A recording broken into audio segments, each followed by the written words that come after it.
Gulf war के बीच तेल और गैस की सप्लाई में दिक्कत हो रही है, दुनिया भर में हो रही है। हालांकि भारत पर इसका कोई खास बड़ा असर नहीं पड़ता हुआ दिख रहा। क्या बोला तूने? दूसरी तरफ विपक्ष बार बार यह साबित करने में जुटा है कि देश पर तेल और गैस का बहुत बड़ा संकट आ चुका है। अबे साले, ये देखो, हे प्रभु, हे प्रभु, हे हरि राम कृष्ण जगन्नाथ प्रेमानंद, ये क्या हुआ?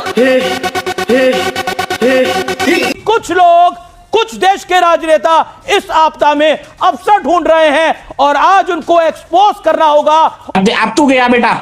मैं तो आपको सुन रहा था। मैं अगर ये कहूं कि आपके कार्यक्रम में बीजेपी के प्रवक्ता की कोई जरूरत ही नहीं होती है। आपने ओपनिंग में ही भारतीय जनता पार्टी की सरकार को इतना बचाव कर दिया और ये साबित कर दिया देश के सामने कि जो बीजेपी से सवाल कर रहा है वो देशभक्त नहीं है। मैंने बिल्कुल ऐसा नहीं बोला कि जो बीजेपी से सवाल। बोलने दे, तकलीफ हुआ है बेचारे को। बोल। जो अफवाह के बाजार को गर्म कर रहा है वो देशभक्त है कि नहीं है, वो आप बताइए।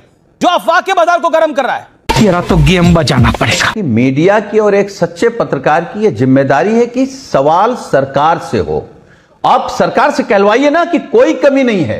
हिम्मत कहलवाइए ना कि गोरखपुर में क्यों मारपीट हो रही है, क्यों अयोध्या में होटल बंद हो गए हैं, क्यों प्रसाद नहीं बन रहा है। अब मैं अगर आपसे ये कहूं कि आपकी डिबेट में आने से पहले अभी मुझे एक फोन आया काकोरी लखनऊ से।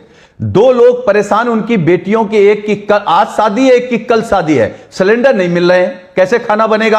आप कह रहे हैं कि जो सवाल कर रहा है वो विपक्ष का है। अब आए ना लाइन पे। बीजेपी को कोई संकट नहीं है, ना बीजेपी के समर्थकों को संकट है गैस का, ना अंधभक्तों को। मगर क्यों? क्योंकि प्रधानमंत्री जी ने उनको फार्मूला दे दिया है, गंदी नाली में गैस डालिए और किचन में लगा लीजिए, खाना बनाइए। मुझे क्रेडिट नहीं चाहिए। और आप एक बात कह रहे हैं कि आपदा में अवसर विपक्ष खोजता है।